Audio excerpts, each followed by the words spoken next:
welcome. I'm Millicent Walker. Tonight, late-night blaze devastate more than half of Azare central markets in Katagum local government area of Bauchi state. Traders count their losses. Victims of Saturday's destructive windstorm in Bauchi share tales of woe after losing property and loved ones in the disaster. Thousands of Zamfara state residents seek refuge in Katsina state after being attacked by suspected cattle rustlers. And US President Donald Trump criticizes German government's immigration policy, defends his own crackdown on migrants. On Business News tonight, oil prices rebound sharply in volatile trading as members of the Organization of Petroleum Exporting Countries prepare for crucial meeting this week. On sports news, Tunisia's Carthage Eagles become the fourth African team to lose their opening match after suffering a 2-1 defeat at the hands of England's Three Lions. President Buhari expected to sign the 2018 budget on Wednesday, June the 20th, cancelled Federal Executive Council meeting for that day.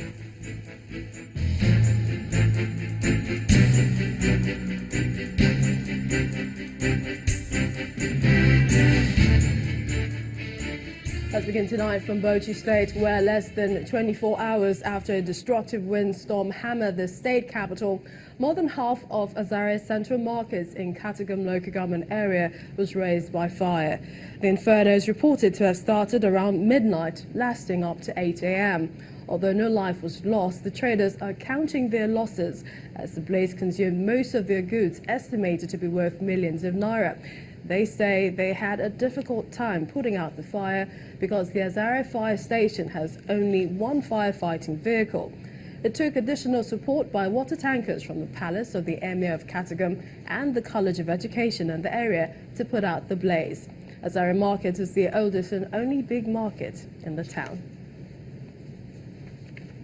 And in the aftermath of the violent windstorm that wreaked havoc in the Bauchi state capital, the affected residents have been counting their losses as well. Not only did they lose property, they've also been thrown into mourning over the loss of some of their loved ones. No fewer than 10 persons are said to have lost their lives to the windstorm, which raged for several hours. Shattered walls, rubbles of collapsed buildings, blown roofs, falling electric poles, and telecommunication masts, all signs of the havoc caused by the windstorm. At least 10 people were killed by this natural disaster, a tragic event which residents won't forget in a hurry. Turum, a suburb of Bauchi, appears to be the worst hit. 6 people were reportedly killed, with several houses destroyed. 22-year-old Rashida, a mother of 5, is receiving condolences over the death of her husband, who was killed by the windstorm. His brother narrates how it all happened. My brother was taking shelter when the rain started. Suddenly, the lintel fell on him and broke his neck. Before he was taken to the hospital, he died.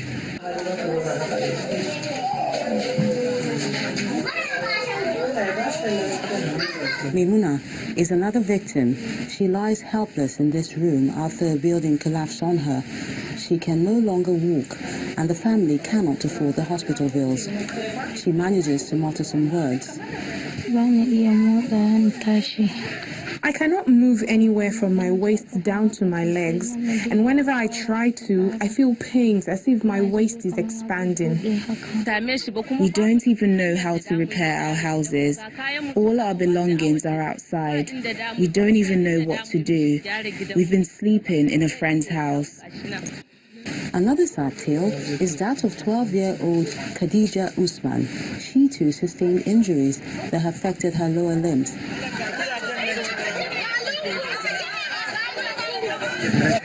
The state governor, the Emir of Bauchi, and other government officials have visited some of the communities. Governor Mohammed Abubakar describes the incident as devastating. I will now seek for an appointment with Mr. President and brief him adequately about what has happened to Bauchi State and solicit for his support. But even before then, there are little assistance in terms of food items, in terms of clothing that we can be able to now give to our citizens to give succor to them. While residents pray that this never happens again, they are hoping that those who have been affected will get quick relief and also want the state government to come to their aid to prevent a recurrence. Meanwhile, President Muhammadu Buhari has condoled with the government and people of Bauchi State following the fire that razed the market in Azare and the devastating windstorm that ravaged the state capital. In his message addressed through Governor Mohammed Abubakar today, President Buhari said the government and people of Nigeria stand with the Bauchi people as they struggle to manage the fallout of the double tragedy. President Buhari sympathizes with the victims and families of the disasters conveyed in the statement from his spokesman, Mr. Garba Shehu. The president said, quote, "As a fellow human being, I understand your pains and inconveniences as you struggle to pick up the pieces and rebuild your lost houses, schools, markets, and places of worship. This is not something you bargained, and we are powerless against the fury of nature." End of quote. He also prayed God to replace the losses suffered by the people. In the meantime, thousands of people from Zamfara State, mostly women and children, are currently seeking refuge in Kankara local government area of Katsina State after they fled attacks by suspected cattle rustlers. Governor Aminu Masari of Katsina State, who was among the sympathizers, is calling on relevant agencies to speed up the restoration of peace and security in the affected areas. He's also appealing to the villagers around to continue to accommodate their Zamfara neighbors in the spirit of brotherhood.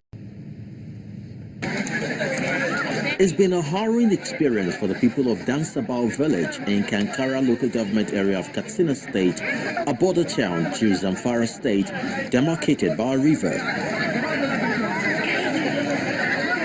For over 3 weeks, they've been accommodating more than 3,000 refugees, mostly women and children from Gangamao village in Safi local government area of Zamfara State. They were displaced from their homes following clashes between cattle rustlers and local civilian militia, which resulted in the death of more than 20 people. For Hurera Usaini and Malam Amadu, their stay in their community was horrible. They stayed their ordeal. The armed bandits arrived at our village at about 4 p.m. when we were observing our prayers. They killed 8 people, including a pregnant woman. They took away our property, sheep and cattle. We don't know which part the bandits came from, but this is the 3rd time they have visited our village. There were about 75 of them who invaded our village, shooting sporadically. For now, we feel at home here. We find our village 2 days after the announcement of the arrival of the bandits. We ran away with our women and children. In fact, uncountable women experienced miscarriage in the process. They blamed the attack on the herders and those who they described as fake houses. We are not in good terms with them after our failure to agree and live with them, courtesy of their armed-related attitudes. We left Zamfara because of serious security challenge amidst numerous crises. They have continued to kill our people. Governor Aminu Masari of Katsina State visits to sympathize with them, and he calls on relevant local authority to work together for the restoration of peace in their communities. We will continue to provide for them what they can afford to provide, and we will also appeal to the villagers around to continue to accommodate them in the spirit of brotherhood, of which all of them are the same people. The people are not asking for much. All they want is an assurance of safety and for government to back their words with action. Well, let's take a closer look at disaster management in Nigeria. Joining us on the news at 10 from our Abuja studios is Mr. Kayode Fagbemi, Acting Director, Relief and Rehabilitation at the National Emergency Management Agency, NEMA. Welcome to the news at 10. NEMA is the central coordinating agency for disasters in Nigeria. How effective, well-equipped are the local government emergency agencies in reacting adequately? Are you sometimes overwhelmed if we look at the people of Bauchi who have suffered 2 incidents within days?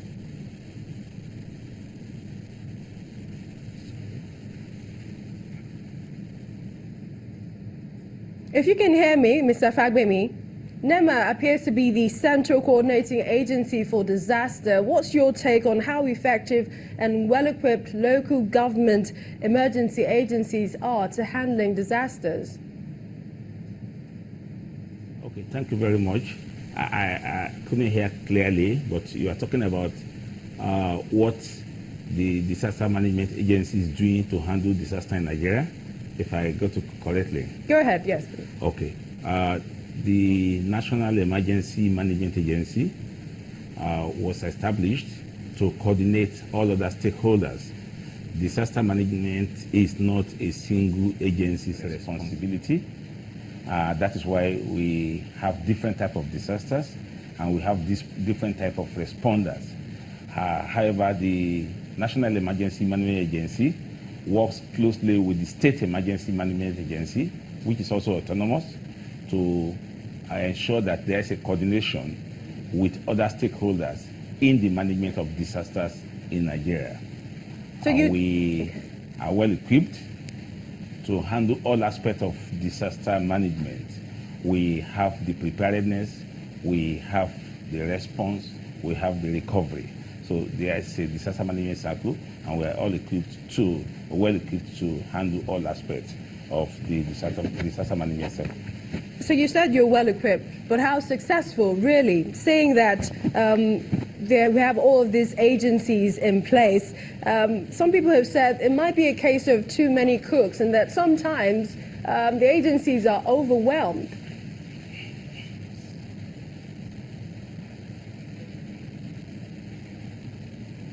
Mr. Fagbemi, if you heard me, how successful, because there's been a case of too many cooks, according to some people. They say that the agencies appear to be overwhelmed in responding to issues.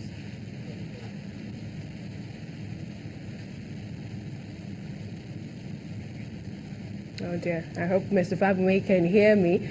Still talking about disaster management.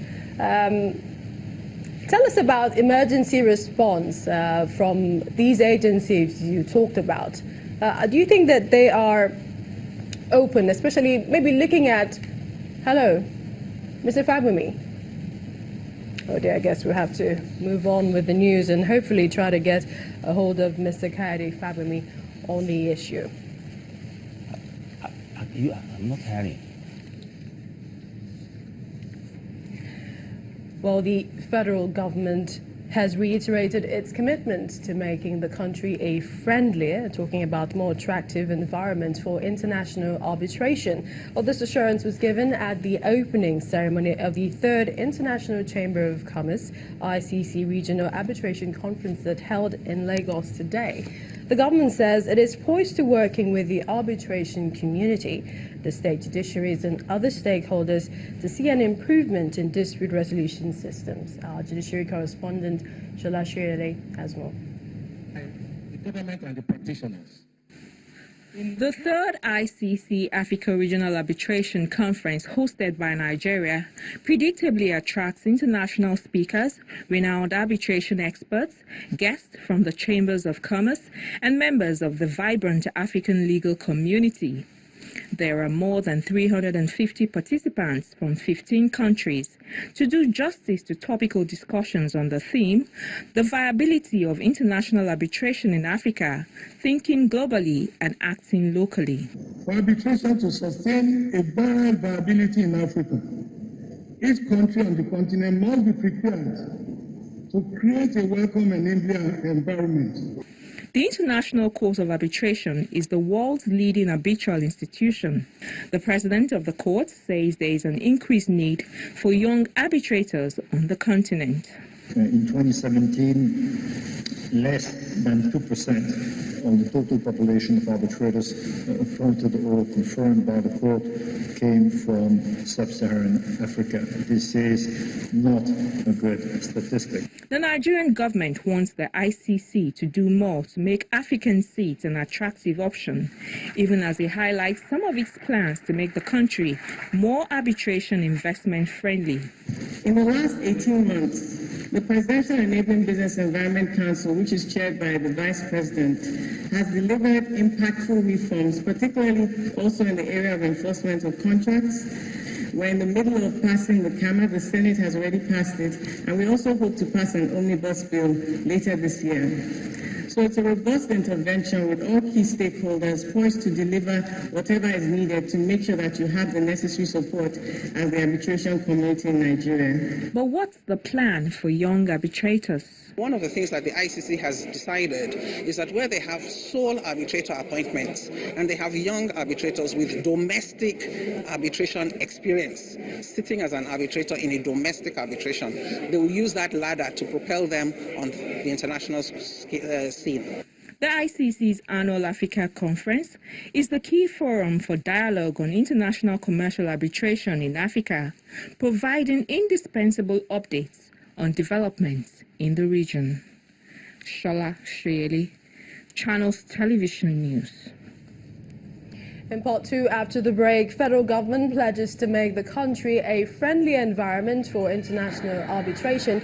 As we try to reconnect with Mr. Kayode Fagbemi, Acting Director, Relief and Rehabilitation at the National Emergency Management Agency. Please stay with us.